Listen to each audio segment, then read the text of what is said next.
Start recording.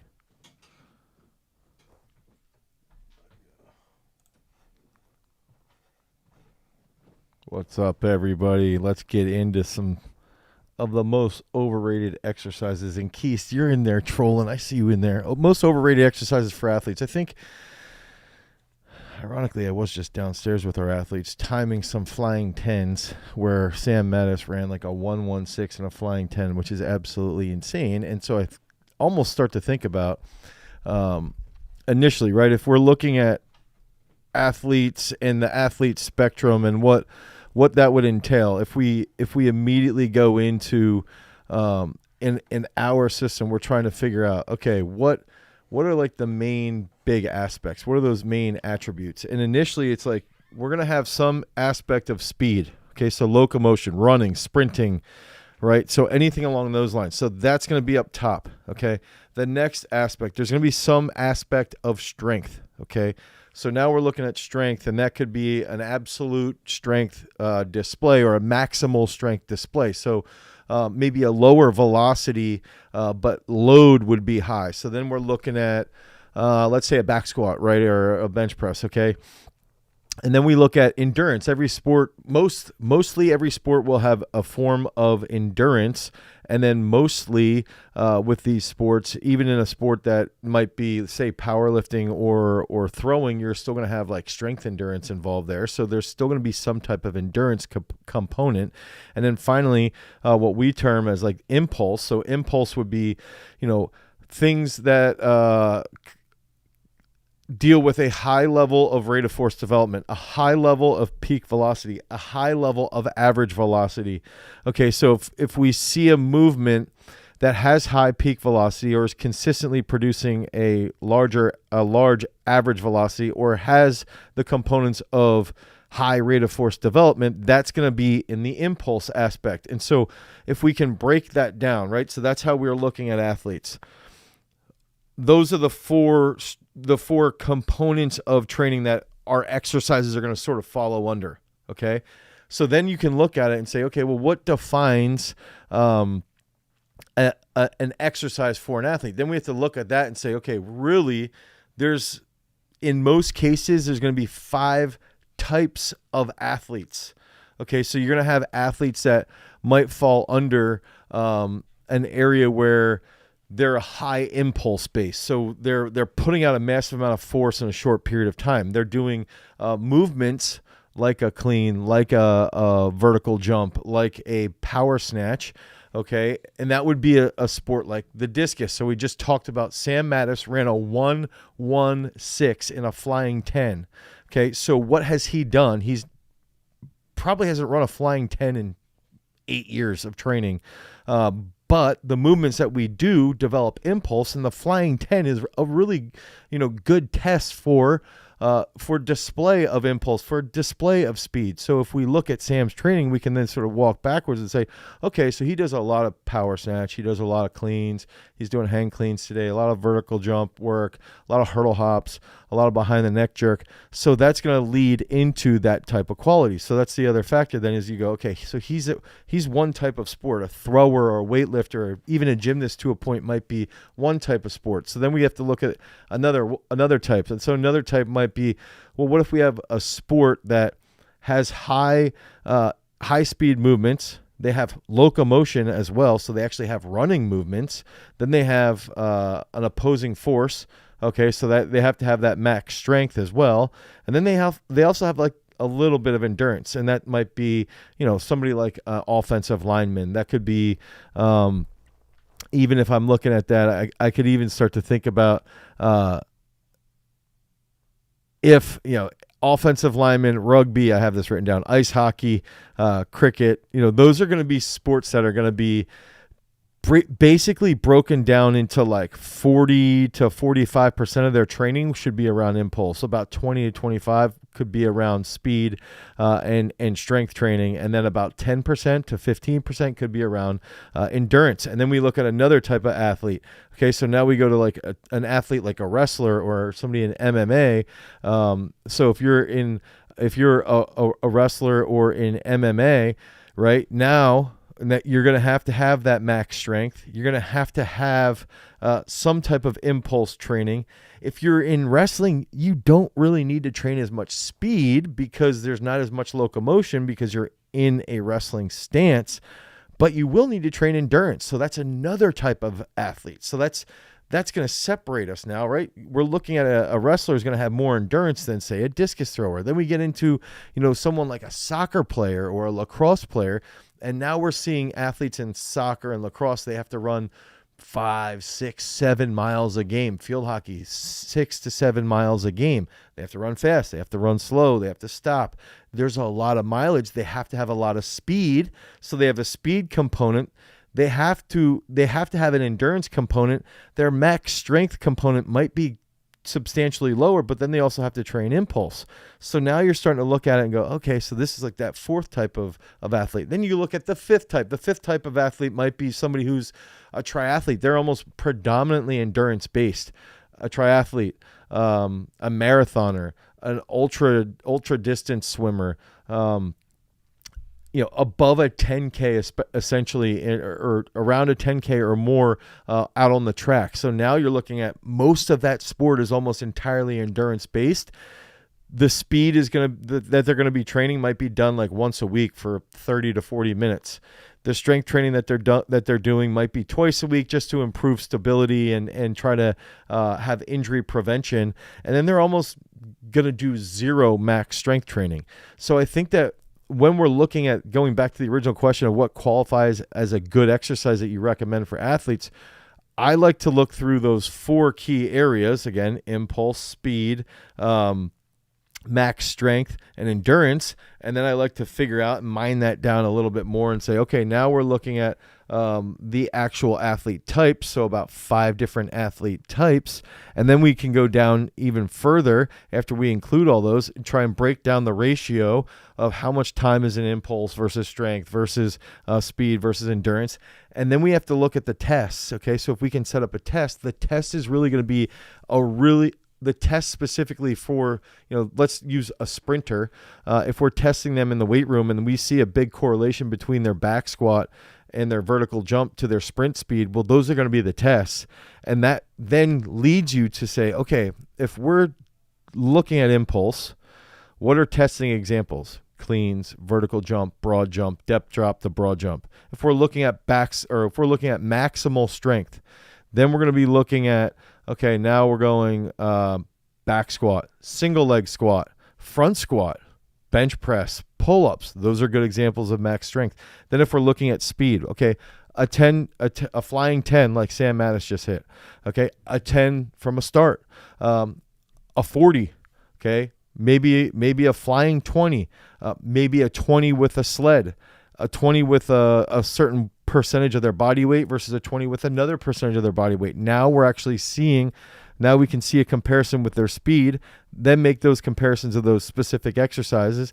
And then if we're looking at endurance, all the way down to if I want to test somebody for endurance, I can see how fast can you do 1,000 meters on the assault bike for 3 reps. Okay, 1,000 meters, rest a minute and a half, 1,000 meters, rest a minute and a half, 1,000 meters again. Can you get that done in a minute 10, minute 15?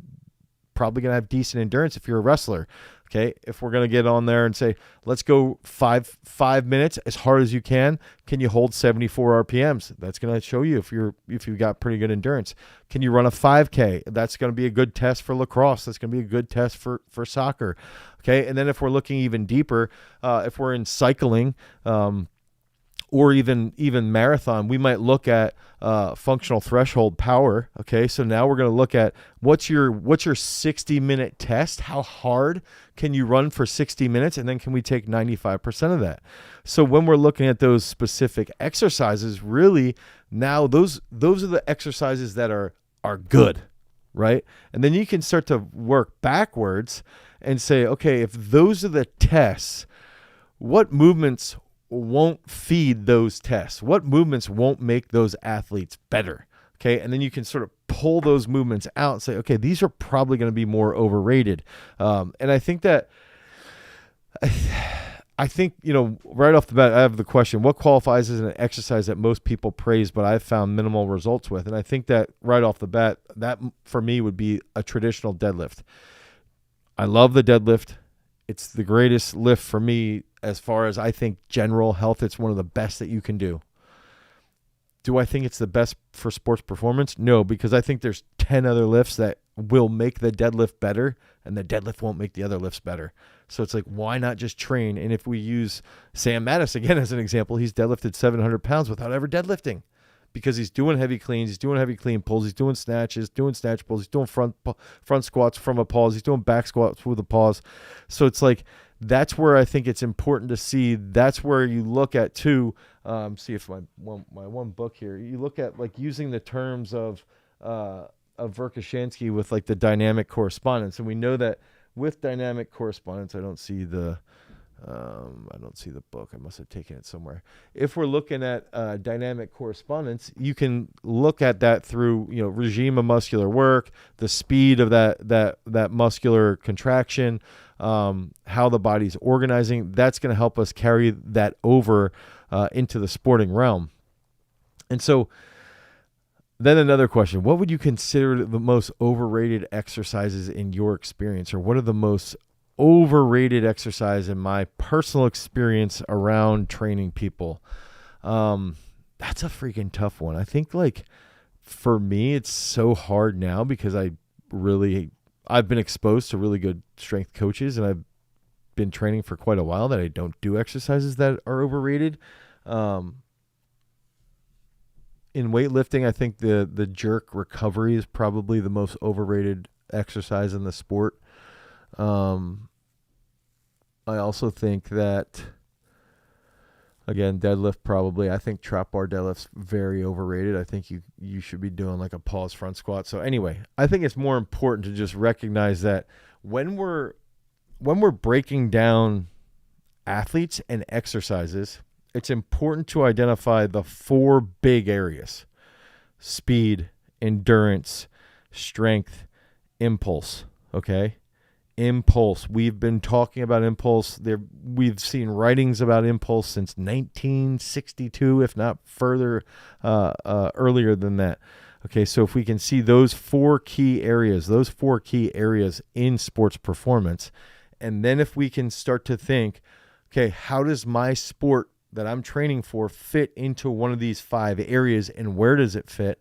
And then we can look at, okay, what are those tests that will transfer really well? And then when you're looking at those specific tests, now you need to choose exercises, okay, that will transfer to improve those specific tests. And typically I would recommend having about 6 tests per specific sport, so that you can see a full profile of the athlete. You can see like, this athlete's got great impulse, not as good endurance, pretty good strength, not good speed, and then you can create a profile off of that. But the profile for a specific individual, for a specific athlete, has to be based around the qualities of their sport. Okay, so if the sport is a more endurance-based sport, well, it's not going to be productive to take, let's just say a 1,500 meter runner and have them max out their back squat on a regular basis. We should worry more about what's their functional threshold out on the track. Okay, what is their threshold for an hour? Can we train at that? Can we establish, let's say they run a 150 in the 800 meters. Let's start to focus on what they're doing endurance-wise, and the weight room work is literally just done to support the individual achieving that goal out on the track. Okay, so that I think that's like one of those big factors. And some of this stuff too, I think goes down to, I think strength coaches need to identify, once they identify those 4, the impulse, strength, speed, and endurance, once they identify those areas, they've got to identify the percentage of training that needs to be done in those areas. After you identify the percentage of training that needs to be done in those 4 key areas, then you have to identify time of year. Okay, so a good example would be for discus right now. We're heading into the outdoor season. Our training is going to be different because we're in season and we're trying to build into a peak than it was 12 weeks ago.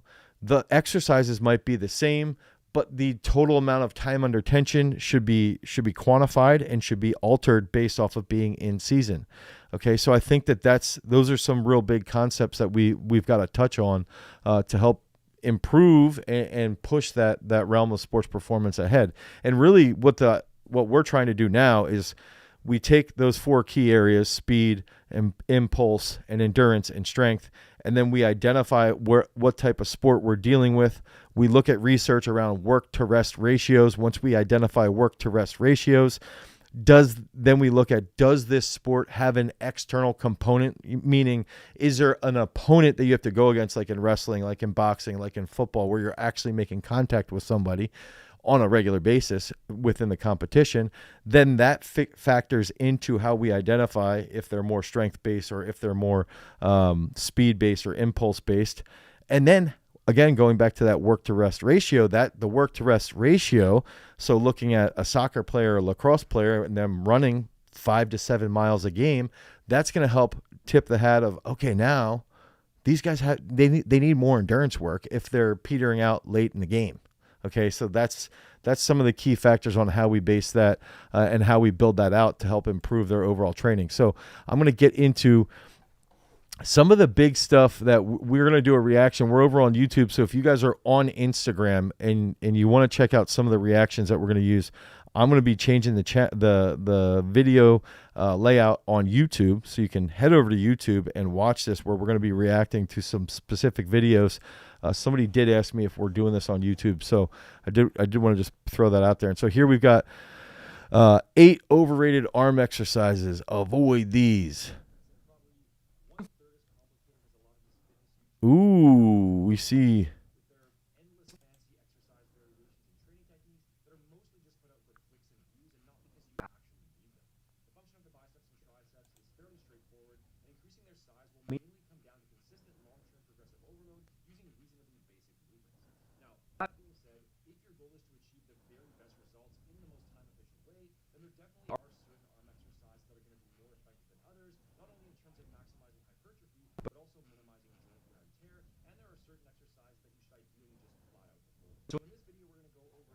Okay, let's see here. Sean's got. Oh, come on. I sort of like this. Now, I don't like this as much with a dumbbell. I do like it with an easy curl bar. I will say that. Weighted. Oh, waiter curl. Okay, so waiter curl. Kickback, I agree with. Straight bar curl, depends. Some people get. Oh, wide grip. Yeah, wide grip's trash. Reverse grip, tricep pushdowns, not the best. Ooh. I don't know, Sean. I think I disagree with this. Heavy preacher curls. Okay. I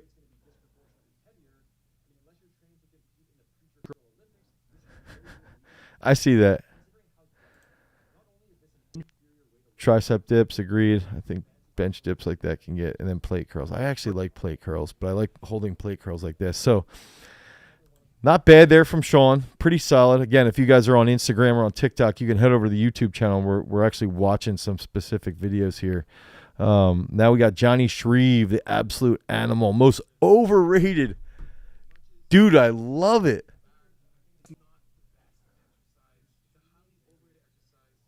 Johnny Shreve, one of the most jacked freaking bodybuilders out there.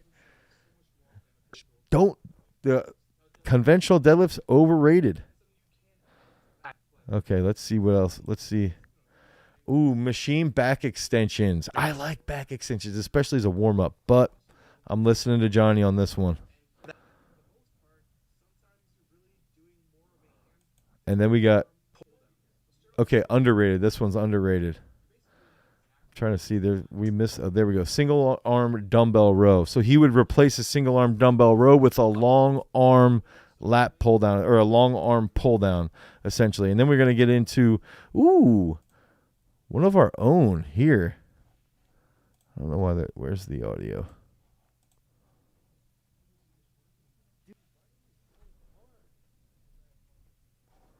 Can't really hear me on here.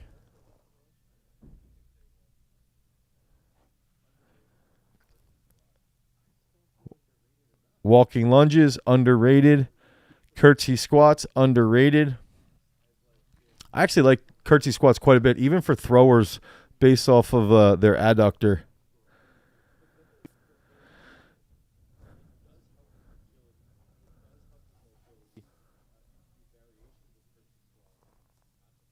Cossack squats, underrated Cossack squats.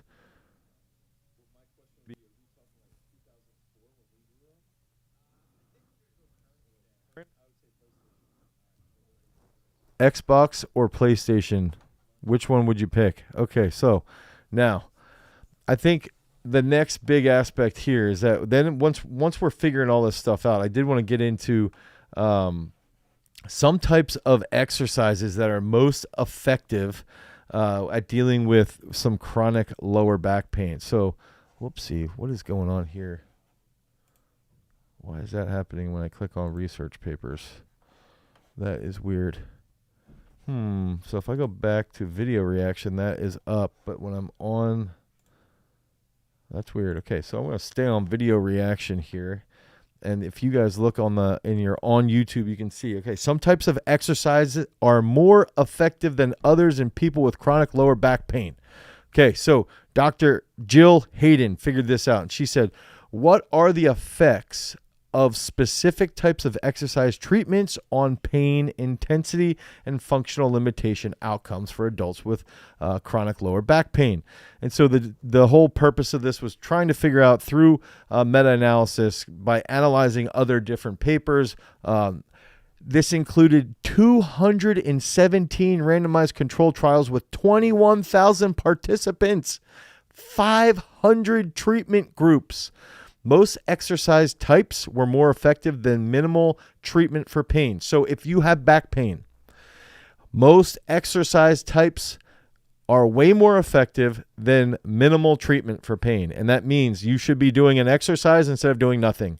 That will lead to a functional limitation outcome, okay? Network meta-analysis results were compatible with moderate to clinically important treatment effects for is that Pilates? McKenzie therapy and functional restoration and flexibility exercises compared with minimal treatment. Okay, so the estimated mean differences get discussed there, and then it goes into this review found evidence that Pilates, McKenzie therapy, and functional restoration were more effective than other types of exercise treatment for reducing pain intensity and functional limitations. People with chronic back pain should be encouraged to perform exercise that they enjoy to promote adherence. So essentially, if you have lower back issues, okay, you should be doing some type of exercise to deal with that lower back issue that you have. On top of that, you should pick an exercise that you found, or an exercise type that you find enjoyable so that you adhere to it over a long period of time. Okay, so this is an example of beneficial lower back exercises. The ones that are the most successful and aren't overrated are the ones that you adhere to the most. So I think that's some important stuff. I did want to share, I don't know if I should be sharing some of this stuff with you guys, but you can sort of see here some of this stuff I was talking about earlier with the sport depth and hours. I did just sort of want to share that real quick so you guys can sort of see a little bit clearer discussion there. So, all right, let's get back into the chat. We see that deadlifts are the most overrated exercise based off of our audience, and 50 votes were seen there. Jogging as a 27% second place, and then bench press at 20%. Ooh, I disagree with that one. So I'm going to go in. Maybe we should have some debates in the chat around bench press, box jumps, jogging. I think jogging, we've got to think through that lens of what we were talking about earlier. If we're looking at endurance-based work, I don't think jogging would be overrated. But if we're looking at other aspects of a sport, you're probably right. Okay, so we just got to keep that in mind. And don't forget, guys, if you do like deep dives into conversations, if you like thinking deeper about training and even from a coaching perspective, and you want to learn further on how we build out our training, how we build out our programming, make sure that you guys tune into our Garage Strength podcast. Every single week, we're putting out a Garage Strength podcast that we dive deep into all of the aspects, all the pillars around how we train, how we develop elite athletes, and then how we get them to the Olympics in any other professional level, which I'm going to a pro day on Monday. I'm pretty freaking excited for that pro day on Monday. And if we're looking at some overrated exercises, I could almost even include every single day we did testing with our pro day group around their vertical jump. And so it's just interesting to see what exercises like push the needle on the vertical jump versus what exercises did not. I found that to be an interesting thing that we learned about every single day. Okay, what tips do you have for me to gain mass and strength for football? I'm a skinny-ish kid trying to fit my frame. Okay, so I would say if we're somebody, I'm looking at Demi's comment, if we're somebody who is trying to increase mass and strength for football, the first thing I would do is do an inventory about, I would do 2 inventories. Okay. 1, how much resistance-based training are you doing? Okay. How many hours a week are you actually in the weight room, and how many hours a week are you back squatting, front squatting, benching, or doing pull-ups? Then the second inventory would be, what are you eating? Okay. What's your macro intake? How much protein are you eating? And look at that and say, okay, if I weigh 200 pounds and I'm only eating 150 grams of protein, that's not the best. What can I do to improve that?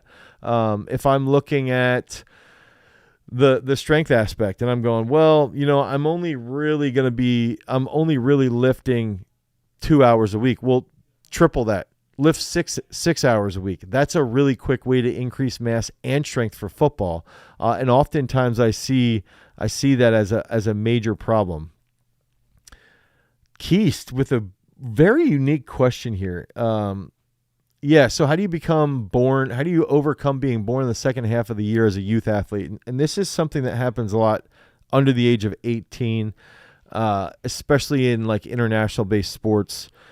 So if you're born in October, you have to compete against somebody who was born, let's say in January, and that individual who was born in January, so they're what, 8 months or 10 months or 10 months older than you, which is pretty substantial at the age of like 16.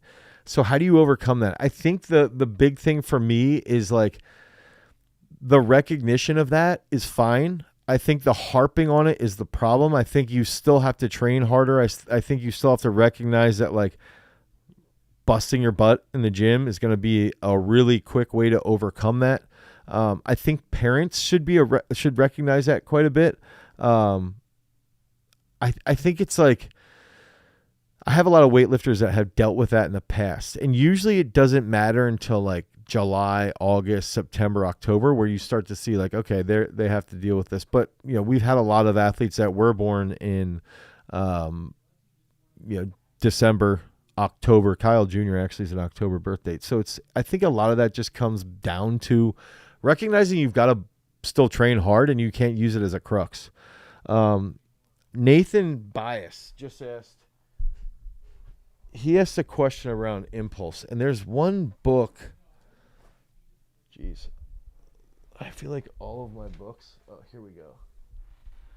So I want to pull this up mainly because Nathan's asking the question of what is impulse, okay? And so if I look at this page 32, okay? On page 32, the change in speed of an athlete, let's say the discus, the shot, this is getting into it, okay? The change in speed of an athlete does not merely depend upon the force being applied, but also upon the time for which it operates.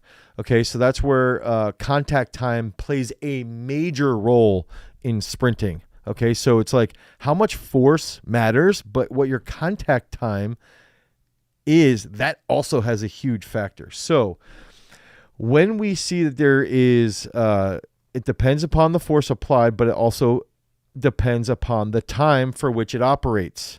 Okay, that is impulse. In starting from blocks, for example, an athlete should adjust his position not only to increase his driving force, but also to lengthen the time during which it is exerted, thus increasing his starting velocity. Okay, same thing in the throwing events. The best techniques are those which maximum muscular force is exerted for the longest period of time. The impulse of a force is equal to the momentum, mass times velocity. So momentum is mass times velocity. The impulse of a force is equal to the momentum of the mass moved from rest by the force. So The impulse given to a high jumper at takeoff is also given to the earth, but in an opposite direction. Is that Newton's second or third law, right? Their momenta are therefore equal. Likewise, an athlete's momentum from the blocks in a sprint start is equal but opposite to the Earth's, for the impulse is the same. In fact, the concept of momentum is often used as an equivalent to that of impulse. That's one of the issues with the force velocity curve. So I hope that helps there with Nathan's question. What is impulse? It's really about the force application and the time of operation of that force application. What happened to your mustache, Dane? I shaved it. My wife was not having it anymore. Puff and Pete, half 1 and 2 can be controversial and say that back squat. Sorry, Dane. I feel the risk of reward ratio is too high compared to unilateral exercises, aka single leg squat, step ups, lunges. That's fair, Puffin. We do quite a bit of single leg squats, so I get it and I respect that.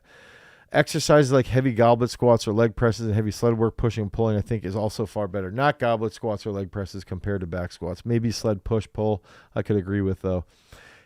Eli's inside peak strength. He's got impulse day today. He has no feet power cleans, and he's noticed when I start getting fatigued, my form goes from catching above 90 to a full clean.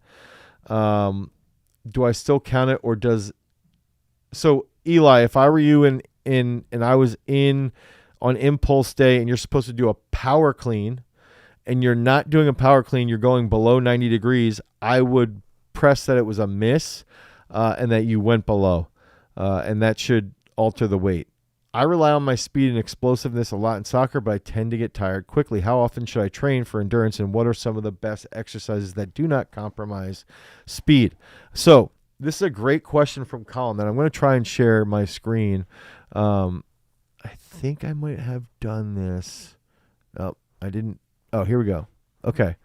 So what I'm going to do now, this is for Colin. Okay. So this is on YouTube.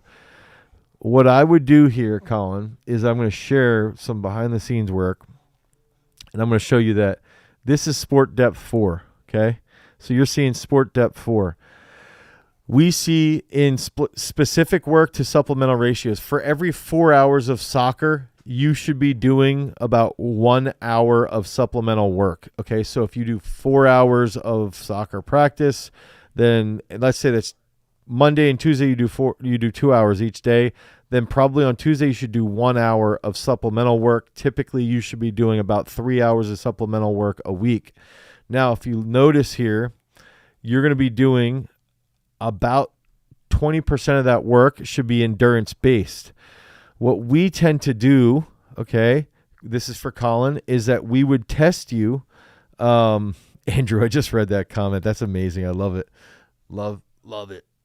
Is that if we would test you, we're going to look at what's your number of impulse. And based off of what you're saying, your impulse is good. Your speed's pretty good. Your strength's probably also pretty good.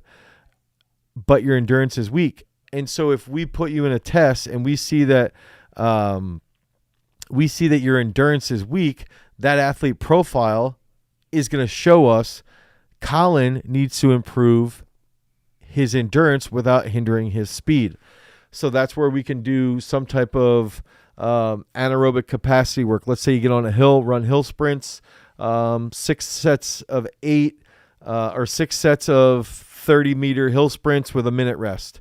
Let's say you get on the assault bike and we do a Ronstadt protocol on the assault bike. We're going to get, let's just say somewhere along the lines there, we're going to increase your VO2 max. It's not going to crush you, but it's going to improve your endurance. And then I might say to you, like, hey, I do need you to go out and run a 5-miler or 3 to 5 miles once a week, once or twice a week, depending on how you feel. If you don't want to, 4, Andrew, that's the answer. That's good. If you don't want to do that, I would get on a treadmill and do some type of 5K test. Okay, so that's how I would go about that.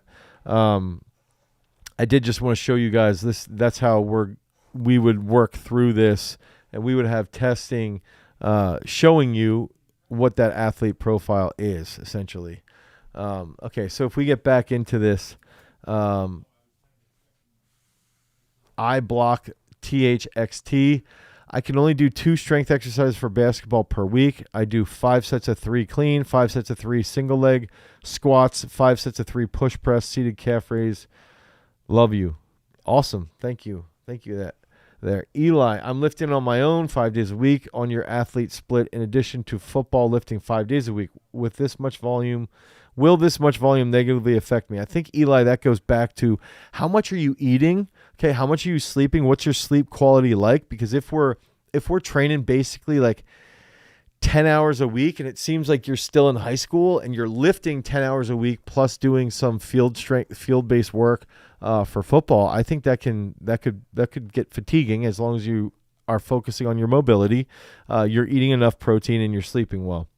Hank Tank 81, I cut weight from 275 at 6'4", to 215 at 6'5" over the span of a year. From age of 15 to 16, my bench and squat have kind of regressed in weight, and I'm having trouble to get them back up. Hank Tank, what I would do is I'd say, okay, one, you're a big dude. You're 6'5", so the bench press going down, the squat going down, that's going to be normal when you lose 60 pounds, 100%. Now, the first thing I would do is add in 4 days a week, 50 clap push-ups, see if that moves the needle on your bench press. Okay, so let's see if you add that in, and on your bench press, test it in 8 to 12 weeks, and you can see where you're at. For your back squat, I would just start squatting like, let's say, twice a week.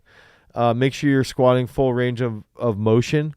And I think when you're squatting full range of motion, I think that just slowly build into adding that strength and use that progressive overload there. In this case, this is going to be for Hank Tank. So it's like after a large amount of weight loss, I think there's like a 6-month adjustment period to that new body weight. Thoughts on strength training in the during Ramadan in the gym and having on court work. So this is for Smokey Live. Smokey, I would just say try to the court work. I'm assuming you can't control. The strength work during Ramadan, I would make sure, obviously, I would probably try to focus on it being at nighttime, and make sure you're eating and you're hydrating well after you train. I think those are just some simple guidelines. I also would recommend following Ferris Khan. He has a lot of great content during Ramadan, training that he does during Ramadan. But again, I think if you just focus on your training during the night and then making sure that you're recovering well, getting good sleep, that will help. Can you build a 100K bench press just doing push variations and dips? Dude, 100%. 100%. Where's Tyler? Tyler Williams is coming in here. He's saying Achilles hips G. What does that mean, Tyler? Okay, push-up variations. Yep, that's for Jean Paul. Have you heard of High Rocks? I have. If so, how would you train for the running component? In High Rocks, you do 8 1,000 meter runs. I would try and follow something like 80 20 75 25, where it's like, okay, let's say for every 3 sessions you do some type of long endurance work. Like you're on a bike, you're doing 45 to 60 minutes of endurance work. And then for every 3 endurance sessions, you do one VO2 or anaerobic threshold work. So you do the hill sprints. You will do something like the Ronstadt protocol on an assault bike. Make sure you get three sets on the protocol. That's going to help you as well. When will Earl start filming how to eat and recover as an athlete? How to eat and recover as an athlete should be, I don't know, that's a Jason answer. I feel like Keith, that's like an inside joke there. Eat and recover as an athlete, the big factor is going to be timing your eating around the right training session, making sure you're getting enough protein, making sure you're getting enough carbohydrates, backfilling everything in with fats, making sure that you're then in turn doing your mobility and that you're getting enough sleep. Hi, Dane. This is from Antenna. Tomorrow I have my first weightlifting meet that is not very important, but in a week I have something like state championship in Poland. That's very important for me. Antenna, you can crush it. I think that you'll be in good shape and you'll be confident. You have issues with your left knee. It hurts on the outer side while I squat. Could you recommend I do something? I think so. If you have outer issues, I would say typically that's going to be TFL, also something with your IT band. And I would just say roll on your glute while you have your leg like this.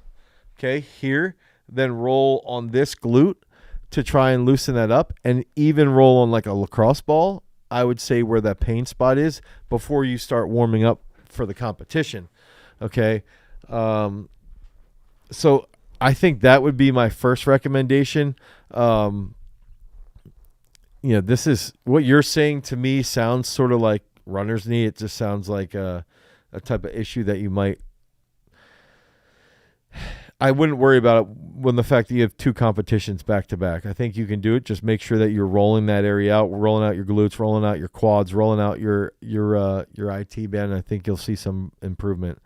Kid was asking how to get ass to grass. What's a stretch? I was saying work, mobility, and Achilles, hips.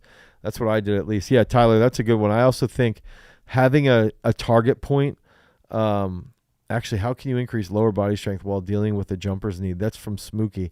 Smokey, I actually feel like we did a jumper's knee video on peak strength. I'm not sure if we did, but I think we did a video around strength training with a hurt knee on peak strength. Could be wrong. I think too, Tyler, oftentimes like squatting to a box helps get comfortable with that full depth. So then when you're hitting that full depth, you feel a little bit better by having that box there, and then you can slowly take that away. Fried Rice Boy is asking, what's the difference between how you program for throwers and what Bunderchuck does or did? I would say that'd be pretty easy, where it's like we lift quite a bit heavier. We don't lift as frequently though. With Dr. B, we would lift every single day. In my system, we're only lifting 3 days a week, and the one day is really like a plyometric day. Now, we still throw the same amount, quite a bit. Maybe a little more drills. Jose Cuervo, thought on bobsleigh athletes in training. I would say I would look at them as like almost like training a linebacker. Very explosive, lots of impulse work, lots of max strength work, lots of speed work. The max strength work will carry over quite well to the speed work that you're doing. Is creatine helpful for marathon training? Gil Dardo.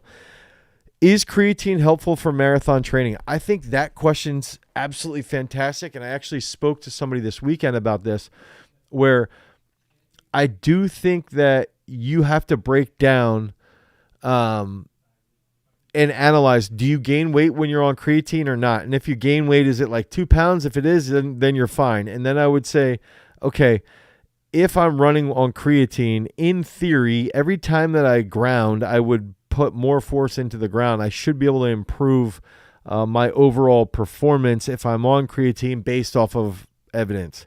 I would say there's that it would be beneficial to take creatine and run a marathon. I would. I'm going to look up on PubMed right now while I answer some other questions to see if I can find anything on PubMed. So, how's the new gym location progressing? This is from Andrew. Andrew, we are doing some. Well, it's going well.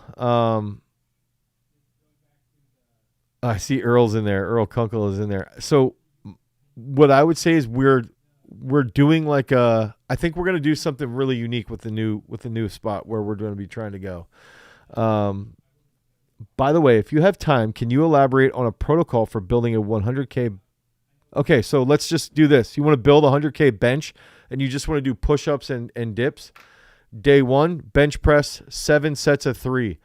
Day 2, dips, 5 sets of 12, followed by 5 sets of 12 clap push-ups. Day 3, take a rest. Day 4, let's say you do bench press, 8 doubles heavy, and then 1 drop set of like 7, and then you do really high rep push-ups, like 4 sets of 20. Okay. Then the next day you're doing all dips. So let's say like 4 sets of 7. Okay. Dips weighted, 2 sets of 20 unweighted dips. Follow that up with let's say just like 4 sets of 9, rep in the bench press. Nothing crazy there. That's a unique way to blow up your bench press. What endurance exercises, running, biking, rowing, should jump heavy sports like badminton utilize? And Keith said badminton. So badminton, what I would say is, if I was doing endurance exercises for badminton, okay, I would do some assault bike work, and I would do it interval based. I would do some longer, slow distance, like hill climbing, running on a trail, something along those lines. I think you would be perfectly fine. I would do quite a bit of assault bike work with HIT protocols, and probably do the same thing on the rower. But then for my actual longer, slow distance stuff, I would probably get out on a trail or something. Let's see here. How to train like a military athlete. So the military aspect, the interesting part here, favorite Canadian athlete right now, Sarah Minton. Sorry if I offended other Canadians. How to train like a military athlete, I think it's just got to be, what's the test? So if you look at the Green Beret test, like the Green Beret test in the United States is super, super endurance heavy. So the endurance work is going to be a lot higher than if we were doing, let's say, like the Navy SEAL work, which is still endurance-based, but a little bit more resistance-based. So you got to look at the tests that you have somebody who's in the military training for before you can really answer that. Physiology and pathophysiology and ultra marathon, effects of 120 grams per hour of carbs for a marathon. I'm trying to see about creatine. How is there not a creatine study on runners? Okay, so runners metabolomic changes following a marathon. Okay, so there's a vitamin D supplementation on runners. Let's just type in creatine running. I'm gonna share this with you guys. Yeah, I don't know why when I click on the. Okay, so if we look at effects of oral creatine supplementation on power output during repeated sprints, and we got to put this into the. This is a nice paper here. Okay, so these are the effects. Let's just read through this real quick. Okay. Plasma ammonia decreased by 20.1% after creatine supplementation, despite the increase in performance. VO2 and blood lactate during the repeated sprints remained unchanged after supplementation, suggesting no alteration of aerobic or glycolytic contribution of ATP. In conclusion, creatine supplementation improved the mean power and speed in the second half of a repeated sprint protocol, despite the increased body mass. This improvement was due to the higher power output and running speed in the last 5 seconds of each 10-second sprint. So that's an interesting one. That's basically what I had said, was like, if we're looking at an improvement in mean power and mean speed, then that higher power output, work done over time. Remember, that's what power is. Power is work done over time. And that's another thing I think we're trying to do, is basically really help people understand the terms of what power actually means versus what impulse actually means. Effectiveness of creatine in metabolic performance, that looks pretty good too. 20 minutes of recovery in a bench press exercise protocol. That's another interesting one. Ooh, here we go.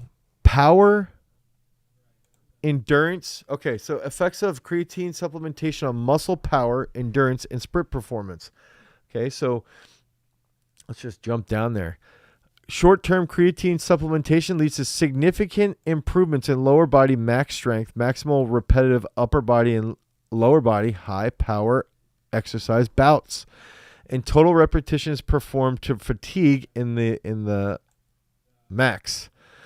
Enhanced repeated sprint performance and attenuated decline in jumping capability. So it prevented you from declining. It did not result in any improvement in upper body max strength and in endurance running performance. So You got faster. You had better repeated sprint performance, but doesn't necessarily enhance your endurance here. So that's an interesting one, though. So if you want to run faster, take creatine. Literally, that's what we're saying right here. That makes sense. Okay, so let me know if that clears that up. Now, Earl video, or it didn't happen. Effects of Earl having a high... Yes, Earl did beat me with the VO2 max. I think we're going to need a showdown for the broad jump. Nordics versus leg curls. You can only pick one. Nordics. Is natural bodybuilding worth it? If it makes you happy, you should be doing it. Won't running be bad for knees in jump-heavy sports? Heard Victor Axelson stopped running for that reason, even though he doesn't have a huge problems yet. And use... Yeah, I would... in running-based sports... Okay, so maybe you're accurate with that statement there, Keist, and you could just use the assault bike. You could, if that's a concern, I would go on the assault bike and do the rower. I think you'd be fine. You could even the elliptical is not bad even. I think you're fair. You're fair to get away from some type of running if you're in badminton. I do think that's fair. I've seen a cyclist that say that creatine increased power output, but weight increased, so power to weight ratio slightly dropped. It really increases recovery.